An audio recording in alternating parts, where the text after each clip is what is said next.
Queridos amigos, queridas amigas, que a paz de Jesus continue entre nós. É uma grande alegria nós darmos continuidade às atividades do Núcleo Espírita Fraternidade e Amor, fazendo mais uma transmissão pelo canal do NEFA.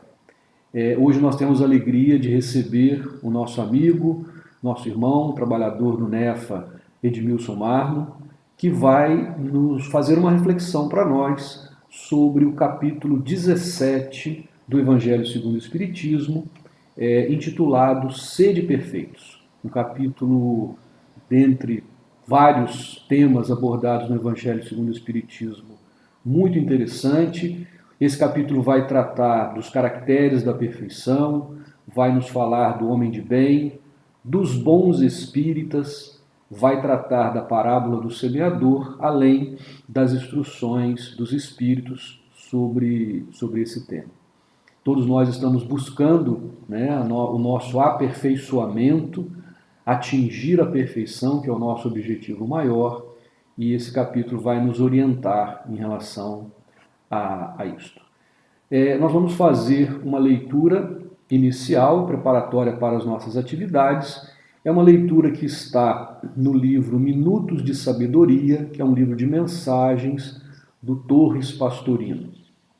E a mensagem que eu escolhi, que está relacionada a uma orientação no caminho da perfeição, é a seguinte: plante sementes de bondade e de amor, mas não se preocupe com os resultados futuros.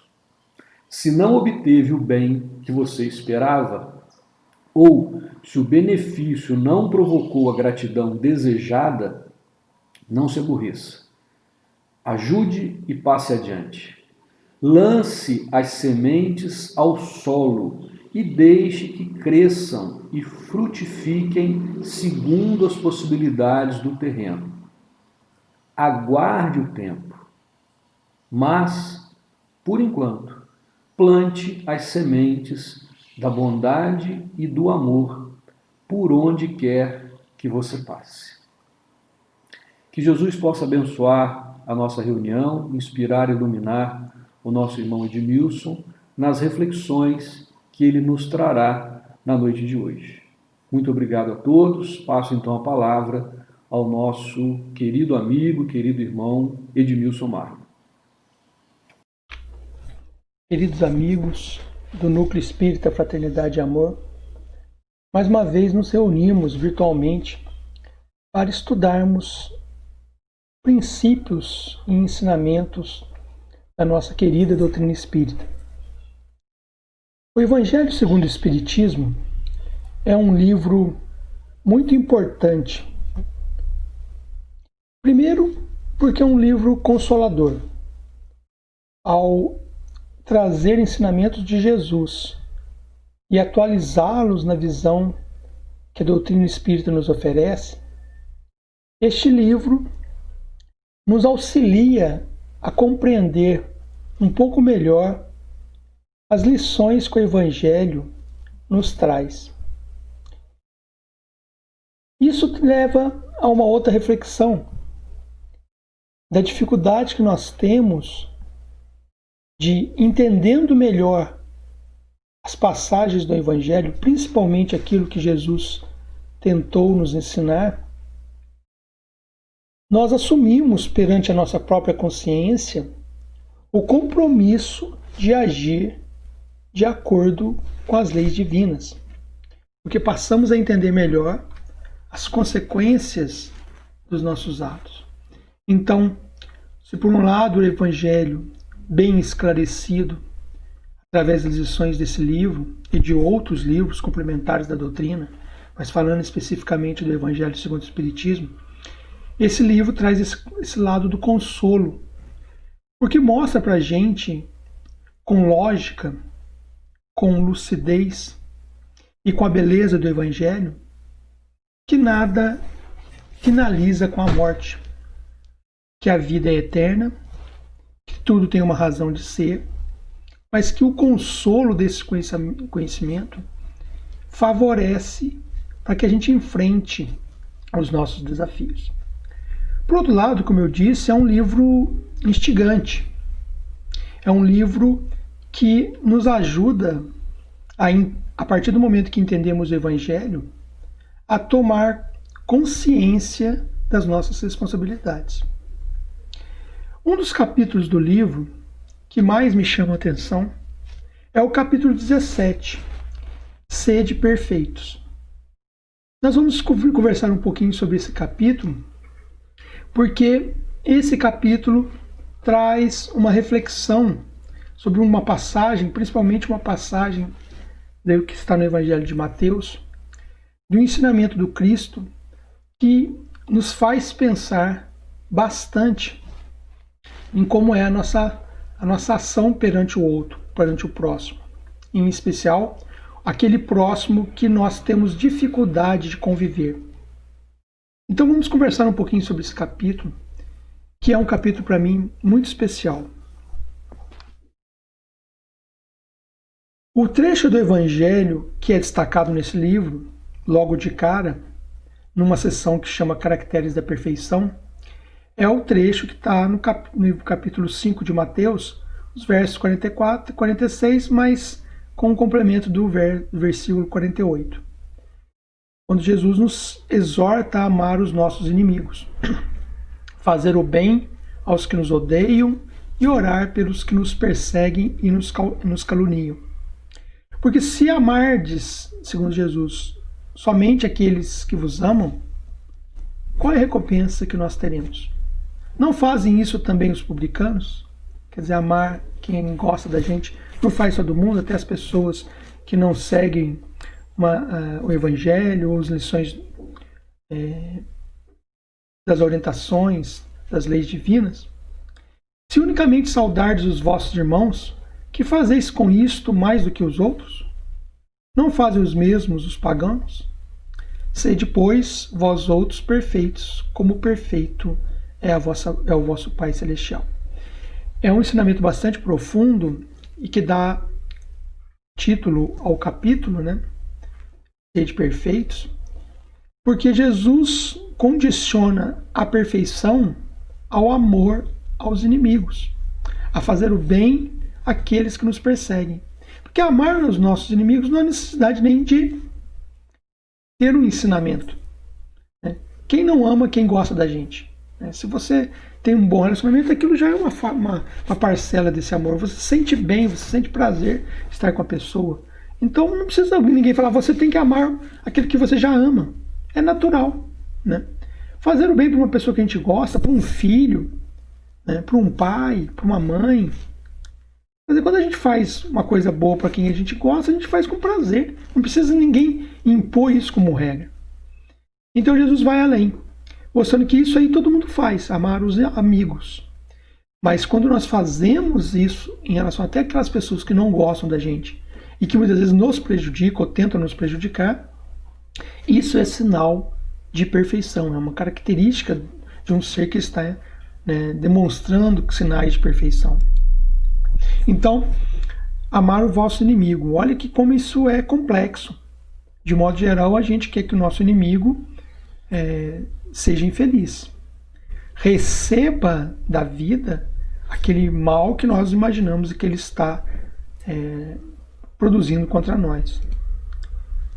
Fazer o bem aos que nos odeiam também é uma situação muito difícil. Né? Porque, de modo geral, quando a gente tenta seguir a lei divina, a gente tenta amenizar dizendo, não, ele merece a lei, ele merece ser julgado, ele merece ser condenado. Né? Aí tem até um pensamento popular que diz que aos amigos tudo, aos inimigos a lei, que é uma forma que a gente muitas vezes tem de ludibriar nossa própria consciência, quando no fundo a gente está desejando que ele sofra aquilo que produz, ou que nós nos sentimos atingidos. Porque essa questão do inimigo também não é porque porque às vezes nós não gostamos, não simpatizamos com alguém e temos dificuldade de convivência, não é porque essa pessoa às vezes é inferior, ou ela é má, ou ela age de má fé. É porque simplesmente a gente não sintoniza. E muitas vezes é a gente que não age tão bem com essa pessoa. E aí a gente cria uma inimizade. Então tomar muito cuidado com isso também. E orar pelos que vos perseguem e caluniam. De modo geral, a atitude das pessoas, a nossa atitude de nós, quando alguém nos calunia, é devolver com calúnia. Né? Mesmo que às vezes a gente não persiga, o que já é muito comum, né, fazermos também, atingirmos o outro, prejudicarmos, devolvermos na mesma moeda. Mas a calúnia é uma coisa que a gente faz muito. Porque se a pessoa fala mal da gente, a gente se defende falando mal da pessoa. Ah, porque falou isso de mim, ele não sabe nada de mim, mas olha só, ele faz isso, ele faz aquilo.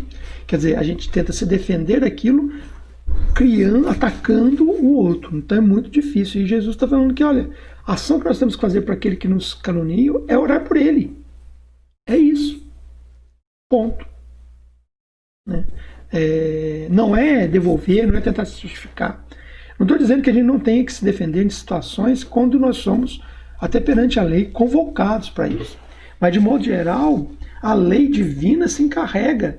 Né? Quando nós estamos agindo bem, né, a vida nos favorece, nos protege dentro daquilo que a gente não precisa passar. Porque aquilo que a gente precisa passar em termos de evolução ou em termos de resgate, nós vamos passar independente da ação dos inimigos. A ação do inimigo cria para ele um karma, né, um problema que ele vai ter que ajustar em algum momento. Mas isso não nos isenta da experiência que nós temos que passar. Então, é importante que venham os escândalos, como dizia Jesus, né? Mas ai daqueles porque os escândalos venham. Então, o mal que nos chega, quer dizer, a ação má que nos chega, dentro de uma certa perturbação que é natural dentro do planeta, porque vivemos numa sociedade, mas quando aquilo realmente nos traz um sofrimento maior, mais do que a própria dificuldade de convivência, é porque de alguma forma a gente precisa passar por aquela experiência e lidar com aquilo. Agora, quem provoca o mal, né, ele está arcando e criando consequências difíceis para o futuro dele. Porque Deus não precisa de vingadores. Né? A lei se encarrega por si só. E o amor cobre a multidão dos pecados. Então também nós, a partir do momento que amarmos, muitos problemas que a gente teria que passar, a gente acaba não passando. Então no Evangelho segundo o Espiritismo, destacando alguns trechos, os Espíritos vão esclarecer, né, e Kardec também na sua análise, que a essência da perfeição é a caridade na sua mais ampla acepção, porque implica a prática de todas as outras virtudes. Então veja bem, amar o inimigo é demonstrar caridade para com ele. E isso é muito difícil, porque fazer o bem para quem a gente gosta, ou para quem a gente não tem vínculos e não tem nenhum sentimento de rancor, igual quando a gente prepara uma cesta, ou alguém está precisando de uma ajuda, e a gente às vezes nem conhece a pessoa, mas fica sabendo, e fica entusiasmado, porque já é um sinal de amor nos envolvendo, quando a gente tem compaixão, quando a gente se move em direção ao outro que necessita, nós sentimos uma alegria muito grande. Mas quando é alguém que nós não gostamos, só de pensar na pessoa aquilo já nos incomoda. Então fazer o bem, orar por ele, amar nesse sentido de ação no bem, porque ainda é muito difícil sentir aquele amor da mesma forma como sentimos de quem gosta, de quem nós gostamos, mas fazer isso em relação a quem nós temos problema é sinal de evolução, né? E é a mais ampla acepção dos conceitos de caridade. Não podendo o amor do próximo, levado ao amor dos inimigos, aliar-se a nenhum defeito contrário à caridade, aquele amor, quer dizer, amor aos inimigos, né, é sempre, portanto, indício de maior ou menor superioridade moral, de onde decorre que o grau de perfeição está na razão direta da sua extensão. Então, às vezes, nós sabemos que nós estamos num planeta de provas e expiações. Então, se estamos num planeta de provas e expiações, somos espíritos nesta condição de vivenciar provas e expiações. Ou seja, nós temos coisas do passado ainda para trabalharmos. E a prova é sinal de desenvolvimento intelecto-moral. Mas se a gente quer fazer um teste, se nós estamos bem, porque a gente às vezes acha que a gente está muito bem, né? É só pensar nas pessoas que a gente não gosta. Para começar, se a gente tem pessoas que a gente não gosta, já não é um sinal de perfeição. Mas quando alguém fala mal da gente, quando a gente fica sabendo que alguém não simpatiza conosco, não estou falando nem de inimigo, hein? Porque o inimigo é uma pessoa muito direcionada e tal. que às vezes tem uma coisa contra a gente, realmente faz, não tenta nos prejudicar, mas tem alguma pessoa no serviço, no trabalho, na família, que simplesmente não simpatiza. Quando a gente fala A, a pessoa fala B. É só a gente falar uma coisa, a pessoa manifestar um pensamento que às vezes até para ser do contra, fala a mesma coisa que a gente falou de uma forma diferente, meio que para nos irritar, porque não é capaz de ser conciliador, não é capaz de concordar com nada. E como às vezes a gente faz a mesma coisa com outras pessoas. Então, pensando nessas pessoas, a gente vai ver, pelo que eu sinto por elas, pelo que eu faço por elas, pelo se eu oro por elas, isso é sinal de perfeição. Caso contrário, é sinal que eu ainda tenho muito que trabalhar. No livro Bênção de Paz, o Espírito Emmanuel tem uma mensagem muito interessante chamada Razões para o Amor aos Inimigos. A mensagem não é em tópicos, mas eu ordenei algumas reflexões, alguns tópicos no sentido de por que a gente deve amar os inimigos, além do próprio sinal de evolução. Se eu amo, é porque eu já sou evoluído, eu não preciso provar nada, aquilo é natural dentro de mim. Mas para nós que estamos aí no caminho, nos esforçando para fazer algo que é difícil, né? Amar, fazer o bem para quem está nos prejudicando, Emmanuel vai colocar algumas coisas. E eu ordenei em 8 tópicos aqui da mensagem dele, que é interessante. A primeira, logo de cara, é até óbvia, mas a gente se esquece. Que os inimigos também são filhos de Deus. Então são nossos irmãos. Têm os mesmos direitos, também têm os mesmos deveres. Mas quando não cumpre os deveres, é responsabilidade da lei com L maiúsculo, lei de Deus. A lei se encarregará do processo evolutivo dele. Mas nós não podemos nos esquecer disso. Porque a gente quer os benefícios e quer que ele cumpra a lei. Quer dizer, aos amigos todos, aos inimigos a lei. Mas a lei é igual para todos, porque todos somos filhos de Deus. Só isso já era motivo para não ter nem discussão. Razão para amar o inimigo. Ele é filho de Deus, como nós também somos. Tem os mesmos direitos. Devemos aos nossos inimigos pelas oportunidades que nos proporcionam, no sentido de retificarmos os próprios erros. Então, de novo, no planeta de provas e expiações, temos muita coisa do nosso passado ainda em aberto, de problemas que nós causamos para os outros devido à nossa ignorância. E agora, com algum nível de conhecimento, nós temos condições de melhorar, ou de resgatar, ou de reajustar esses pontos que ficaram parados, né, aguardando a necessária retificação do nosso passado. E muitas vezes é aquela pessoa que tem essa dificuldade de convivência conosco que vai criar, até de uma forma inconsciente, porque ela cria os embaraços naturais pela inimizade, ela vai criar situações que muitas vezes são situações semelhantes àquelas que nós promovemos no passado para outras pessoas. Pessoas que às vezes nem eram nossos adversários, mas nós sentimos como adversário. Então também tem isso. O inimigo cria embaraços na nossa vida que testam a nossa própria evolução. E aí é uma chance da gente demonstrar o valor da nossa evolução, aquilo que a gente já adquiriu, né, e retificar os próprios erros. Outro ponto que Emmanuel vai destacar sobre essa questão do amar os inimigos é que o adversário é mais propriamente aquele que suca a nossa alma, né, que vai lá, que cria os espaços, igual um lavrador, né, para colocar a semente, a fim de que produzamos na seara do bem. Então é a hora que a gente vai realmente demonstrar que o nosso entendimento do Evangelho, das leis divinas, é uma coisa que não está só na nossa mente, que está nas nossas ações também. Porque como a gente já comentou no início, amar os que nos amam não precisa de esforço. É natural. Mas a gente precisa evoluir. E para evoluir a gente tem que superar as nossas deficiências, melhorar, né? Progredir naquilo que a gente ainda tem dificuldade. Como todos são filhos de Deus, nós vamos ter que, em algum momento da nossa evolução, amar toda a criação de Deus. Não ver o outro como algo ruim, mas como obra de Deus, sendo obra de Deus uma obra bela, na sua individualidade. Então, o adversário nos proporciona isso. O amor pelos inimigos dar-nos-á excelentes recursos contra o desajuste circulatório, a neurose, a loucura ou a úlcera gástrica, sempre que estejamos em tarefa no corpo físico. Olha que curioso esse apontamento de Emmanuel, né? Que o inimigo, quando a gente ama o inimigo, a gente para de se preocupar com ele como um adversário. Mesmo quando ele nos provoca ou cria embaraços, a gente acaba perdoando, né? Lidando melhor com aquilo. Porque quando a gente não gosta, a gente não para de pensar, a gente fica mal, a gente quer revidar, a gente quer que ele se prejudique, a gente quer que a vida cobre dele aquilo que nós estamos sofrendo. Então, nos faz mal. Então, amar o inimigo já nos traz, quando estamos no corpo físico, né, quando estamos encarnados, o bem que isso nos traz em termos de saúde é muito grande. É curioso isso, mano. Então, vamos amar os inimigos ainda por isso.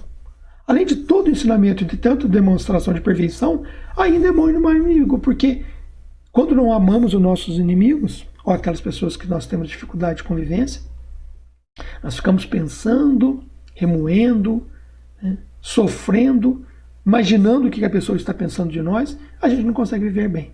Isso atrapalha a nossa circulação, né, nós ficamos problemas mentais, psicológicos, porque a gente só pensa na perseguição, a gente começa a ter essa mania de perseguição, o que ele está fazendo contra mim, o que ele vai fazer. Então a gente não consegue viver em paz. Então, até da questão física, né, com esse desajuste circulatório, os problemas físicos que podem causar, esses problemas psicológicos, levando até a loucura, porque a gente não consegue se desvincular daquela pessoa. Outra razão é que quando a gente ora pelo inimigo, né, nós evitamos perturbações em torno de nós mesmos. Olha que coisa interessante. Se a gente não está sentindo bem, se a pessoa fez uma coisa, a gente voltou chateado do trabalho, porque aconteceu uma desavença, ou porque algo aconteceu, ou porque a pessoa falou alguma coisa que nos atingiu, chegar em casa, se a gente ainda não conseguiu se equilibrar, tenta equilibrar. Na hora que for tomar um banho, né, pensa em Jesus, pede ajuda. Senhor, que eu não me contamine com esse sentimento, que eu esqueça, que eu consiga lidar com as consequências daquela ação da melhor forma possível, sem causar mais problemas para ele, né, para aquela pessoa. E aí, a hora que eu faço essa oração, eu estou elevando o padrão vibratório, entrando em sintonia com as entidades superiores. Então, olha só, a pessoa às vezes causa um transtorno, aqui nos desequilibra momentaneamente, mas se eu busco suporte na oração, aquilo já foi um benefício, porque eu já estou em sintonia. Em vez de ficar sintonizado ou pensando no mal daquilo, né, ou na desforra, ou como vou lidar no dia seguinte, o que eu vou fazer para prejudicá-lo, ou para responder, etc. Mas se eu pedir ajuda no sentido de me beneficiar e beneficiá-lo através da oração, eu vou ficar em paz, numa sintonia superior. Então olha que interessante, né? Amando os inimigos e entregando-nos sinceramente ao juízo de Deus com as melhores vibrações da fraternidade, eliminamos 90% dos motivos de aflição e aborrecimento. Olha que interessante o que a Emmanuel está falando. Ele bota até um número aqui, né? Ele quer dizer que a grande maioria das nossas aflições e aborrecimento é porque a gente se preocupa com o que o outro está fazendo. Se nós amarmos, né, tudo que pode vir dele é fruto desse amor que a gente vai lidar da melhor forma possível, né? Vamos estar atentos, porque muitas vezes a pessoa quer realmente nos prejudicar, mas não querendo revidar, não querendo prejudicar, não sair para o combate, né, de ação, mas no sentido de um combate interior, de como lidar da melhor forma, porque a gente acaba sendo também exemplo de paciência, de tolerância, de ação no bem, que vai afetá-lo, se não nessa vida, né, no futuro, porque quanto mais a gente demonstra a nossa evolução, mais isso a gente vai envolvendo as pessoas que estão à nossa volta. E aí é uma oportunidade de divulgar o Evangelho de Jesus de fato. Não simplesmente divulgar porque a gente está lendo um texto, porque a gente está pregando para os outros, mas divulgar com a ação no bem, atingindo aquelas pessoas que estão à nossa volta, que vão perceber o nosso valor e vão se mirar, não que a gente seja exemplo, mas naquela ação a gente acaba dando uma demonstração de como agir da melhor forma. Então a gente vai promovendo um resultado positivo, uma corrente do bem, e em última instância atingindo positivamente aquela pessoa que nós temos dificuldade. Abençoando em silêncio que nos criticam ou golpeiam, protegemos com mais segurança os interesses do trabalho que a providência divina nos concedeu. Então nós temos um trabalho, nós estamos num local, né, porque precisamos desenvolver algo, a nossa evolução e agir, né, no desenvolvimento coletivo através da nossa ação, numa lei de sociedade. Então nós estamos nessa família, nós estamos nesse trabalho, nós estamos nessa cidade, porque é necessário para o nosso desenvolvimento e para o desenvolvimento daqueles que estão mais próximos de nós. Então, abençoando, agindo bem, desejando bem, orando, né, a gente está cumprindo também aquilo que a providência divina, Deus em última instância, espera de nós. E o outro ensinamento que ele deixa para nós, Emmanuel, sobre essa questão: a serenidade e o apreço para com os inimigos são os nossos melhores antídotos para as preocupações com que eles não nos destruam. Então, serenidade, apreço, pensar no bem, pensar que um dia essas dificuldades, essas arestas serão aparadas, porque se nós vamos chegar na perfeição, um dia essa perfeição significa que amaremos a todos, entenderemos a dificuldade de todos, porque até Jesus tem inimigos. Não Jesus perante os inimigos. As pessoas se consideram inimigos de Jesus. Até hoje, tem muitas pessoas que não aceitam o Evangelho e que têm Jesus como uma pessoa que está prejudicando. Mas Jesus ama a todos. Então, esse é o exemplo. Nós não podemos impor que o outro nos ame, mas nós podemos amar. Nós não podemos impor que o outro haja corretamente conosco, porque é da evolução dele, mas nós podemos agir corretamente com ele. Então é uma questão de escolha, de que lado nós queremos estar nesse processo evolutivo. No exemplo do Evangelho de Jesus, esforçando para ser mais próximo disso, ou no exemplo daqueles que estão agindo de forma infeliz contra nós, se isso acontece. Se ele está agindo de uma forma infeliz, e nós percebemos isso, devolver na mesma moeda é se nivelar por ele. Se nós queremos mostrar nossa evolução, nós temos que demonstrar esse amor. E isso vai, de alguma forma, envolvê-lo. E muitas vezes, no dia a dia, é muito interessante, coisas simples acontecem. Por exemplo, às vezes a gente não gosta de uma pessoa, não simpatiza, mas um dia alguém chega e fala, nossa, e às vezes você está comentando mal dessa pessoa, ou, né, não gosto de fulano só sempre fala assim, e a pessoa vira a pessoa e fala assim, olha, eu não falo tão bem de você. Nossa, isso nos desarma. E fala, então, aí a gente já fica sem graça. Dali a pouco alguém fala que a pessoa fala bem de você. E daqui a pouco você está pensando bem da pessoa. Você já não está vendo a pessoa tanto com aquele mau olhar. Quando você vê que uma pessoa fala bem de você, te elogia, né, você acaba tendo um olhar positivo pela pessoa. Então, é um exercício de mudança. Se ele não é capaz de fazer isso, vamos fazer. Porque do mesmo jeito que nos faz bem e muda a nossa concepção do outro, quando a gente sabe que o outro nos quer bem, a gente pode fazer isso em relação àquele que não nos quer bem. Depende da nossa escolha. Ainda voltando agora para o Evangelho segundo o Espiritismo, um trecho interessante para a gente pensar. O verdadeiro homem de bem, aí já tem uma sessão lá sobre o que é o homem de bem, nós vamos discutir a questão do homem de bem nesse tempo nosso de Evangelho. O verdadeiro homem de bem é o que cumpre a lei de justiça, de amor e de caridade, na sua maior pureza. Se ele interroga a consciência sobre os seus próprios atos, a si mesmo perguntará se violou essa lei, se não praticou o mal, se fez todo o bem que podia, se desprezou voluntariamente alguma ocasião de ser útil, se ninguém tem qualquer queixa dele, enfim, se fez ao outro tudo o que desejara que lhe fizesse. Então, o que é ser um homem de bem? É cumprir a lei de justiça, de amor, de caridade, para com todos. Isso é na maior pureza. Interrogar a consciência dos próprios atos, procurando saber em que momento a gente, né, o homem de bem, aquela pessoa que quer ser um homem de bem, não cumpriu a lei de justiça, de amor e caridade. Não se praticou mal, né, se praticou, tentar retificar, mas não só isso. Se fez o bem que podia fazer na hora que surgiu a oportunidade. Porque não é só não fazer o mal, mas é aproveitar todas as oportunidades para fazer o bem. Se desprezou a oportunidade de ser útil, Se ninguém tem queixa sobre mim, porque às vezes as pessoas têm queixa, mas ela não é justa. É também do nível intelecto moral da pessoa.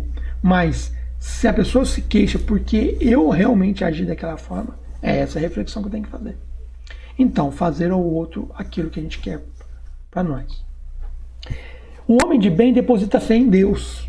Então, se algo não está correto, se alguém está agindo de forma desagradável, infeliz, tentando nos prejudicar, Deus é o Criador de tudo, Pai nosso e deles, Pai de todos. Primeiro ensinamento lá de Emmanuel, né? Primeiro razão para amar o inimigo, ele também é filho de Deus. Então, Deus tem os meios, a lei divina tem condições de nos ajustar, de promover a nossa evolução como a dele, e em algum momento permitir essa reconciliação. Então, depositar essa fé em Deus e deixar para lá. Se torna um problema de Deus.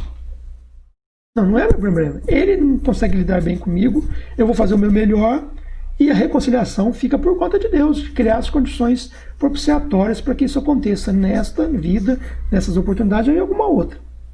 Confiar então na bondade de Deus, na sua justiça e na sua sabedoria, que não vai permitir que algo nos aconteça de mal sem que a gente precise disso para aprender alguma coisa.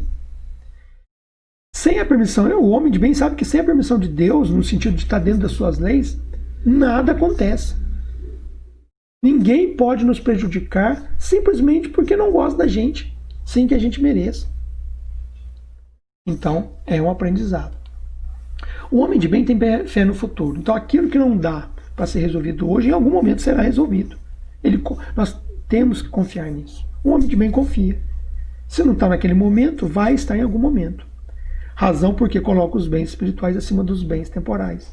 Então, muitas vezes, se uma pessoa tem uma desavença, e isso leva até situações de materiais, porque a gente cria inimigos por vários motivos, até dentro da família, num processo de herança.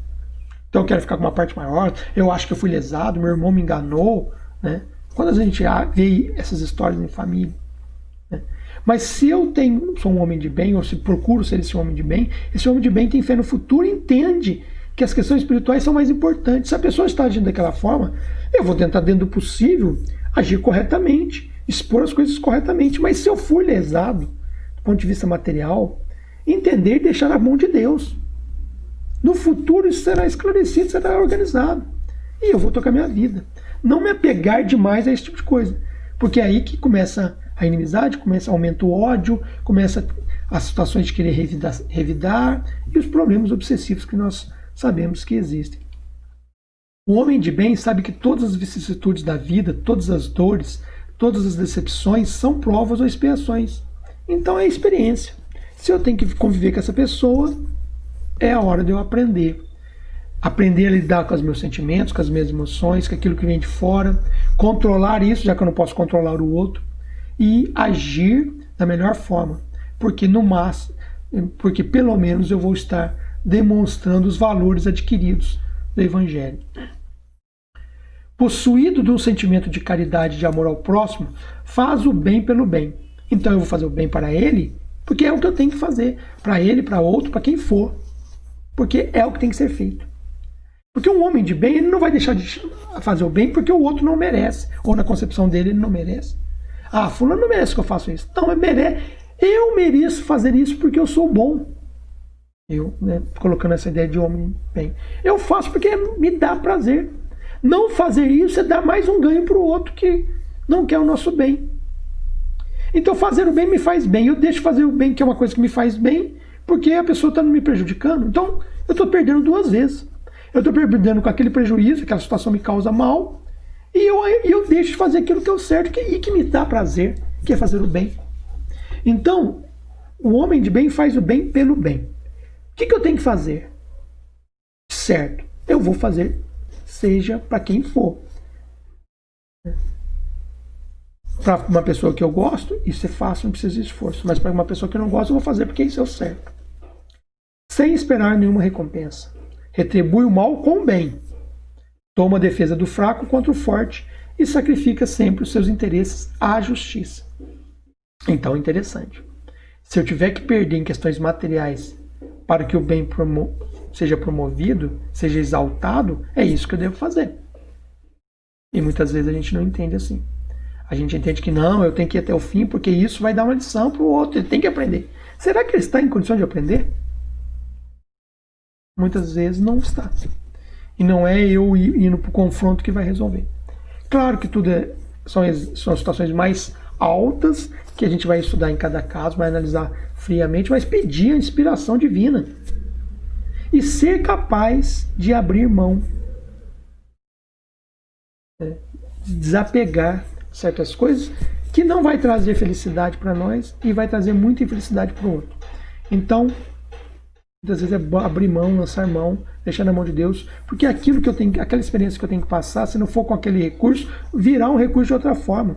Quantas vezes a gente se apega a algo numa briga e perde oportunidades? E quando a gente abre mão de uma altercação, de uma briga, de um recurso, e depois, porque abriu mão daquilo, surgem oportunidades melhores na vida da gente. Às vezes a gente abre mão de um serviço porque alguém está nos prejudicando, né? Fala, mas ele vai tomar o meu lugar, ele está fazendo tudo para tomar o meu lugar. E aí, né, quando vê, por eu não estar apegado àquilo, surge uma oportunidade melhor. E eu vou para um outro lugar, porque eu já não preciso mais sofrer aquela constrição. Deus me abre outras portas. Porque eu agi bem, e a pessoa fica com o problema dela. Porque ela cria problema para mim, vai criar problema para outro. E uma hora vai criar problema para alguém que está no mesmo nível vibratório, ou até inferior, que vai causar problemas, e a pessoa vai aprender nessa dificuldade de convivência que ela mesma promove. Mas nós não precisamos disso.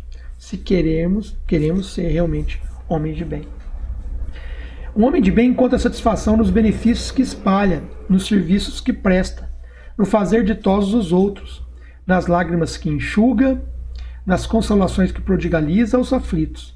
Seu primeiro impulso é pensar nos outros antes de pensar em si.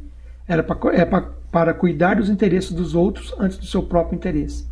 O egoísta, ao contrário, calcula os proventos e as perdas decorrentes de toda ação generosa. Então, olha que interessante, voltando a essa questão das brigas, muitas vezes por interesse. Um homem de bem não está preocupado com isso. Ele está preocupado em fazer o bem. Ele não preocupa, será que se eu fizer isso eu vou perder ali? Não. Porque Deus não permite. A aparente perda material nos beneficia em outra situação. São situações compensadoras. Se não nessa, na própria vida eterna. Porque em algum momento nós vamos deixar mesmo pela morte física. A gente briga por uma coisa, daqui a pouco morre. Então, consegue na justiça aquilo lá e depois morre. E aí? Vai ficar para os nossos filhos. E daí? Não vai ficar conosco. Então, tudo tem uma questão de bom senso. Estamos no mundo material. Temos que viver o mundo material. Temos que passar pela experiência material e temos que buscar a justiça na medida das situações que a justiça humana, né, nos oferece. Mas em algum momento, ou quando aquilo não funcionar, entender que está na mão de Deus. Se nós fizermos a nossa parte sem ódio, sem rancor, sem vingança, e não deu certo, né, deixar na mão de Deus e tocar a vida com o coração leve.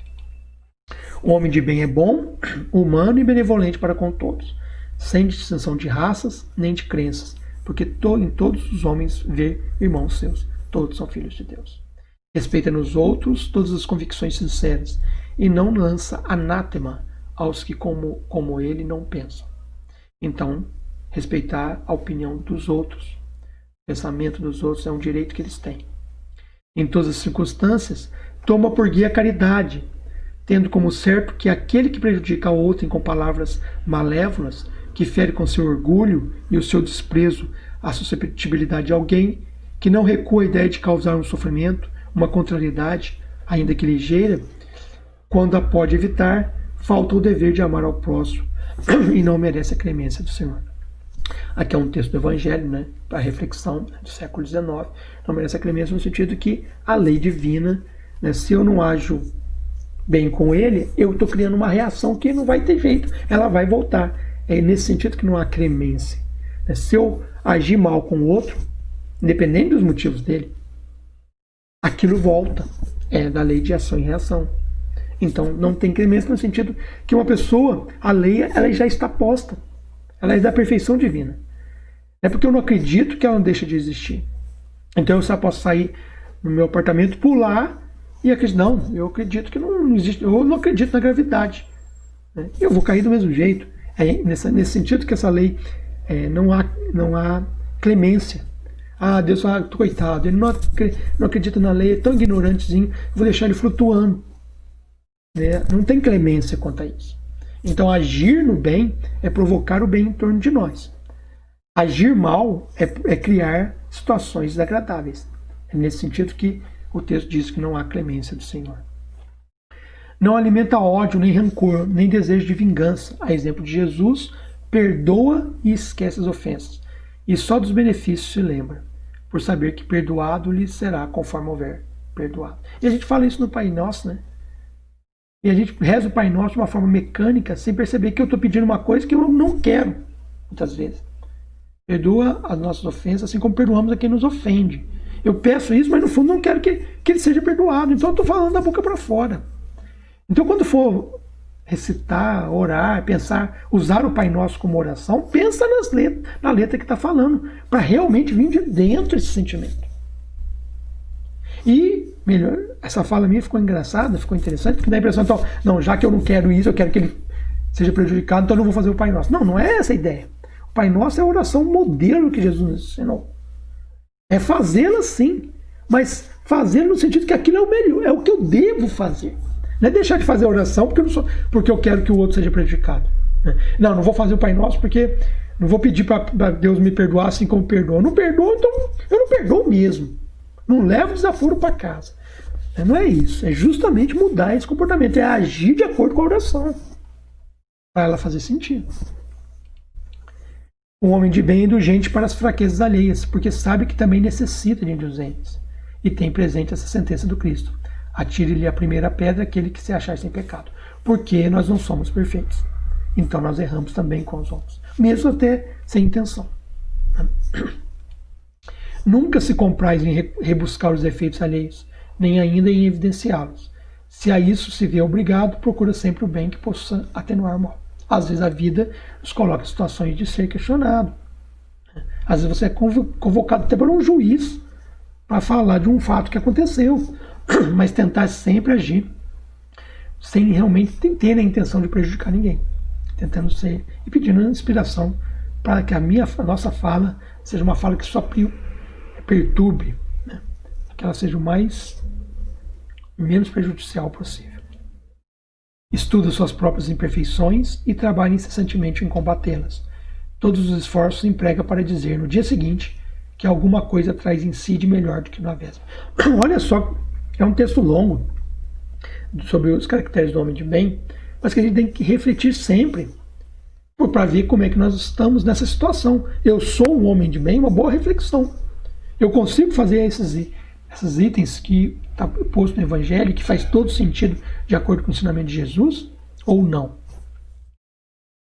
O homem de bem não procura dar valor ao seu espírito, nem aos seus talentos, à expensas de outro. Quer dizer, eu vou mostrar o tanto que eu sou bom, mas para isso eu tenho que prejudicar o fulano. Aproveita ao revés, né, ao contrário, todas as ocasiões para ressaltar o que seja proveitoso aos outros. Então, destaca o coletivo, usa suas capacidades, né, para promover a evolução de todos. Muitas vezes abre mão de fazer algo que poderia ter sido melhor feito pelas suas habilidades, seus talentos, para dar oportunidade para outro, para que ele possa crescer também. Mas sem depois ir lá falar, isso aqui tá, olha, vou fazer aqui para mostrar como é que faz. Não, tentando auxiliar dentro do possível, mas muitas vezes, né, de uma forma discreta, para que o outro possa crescer.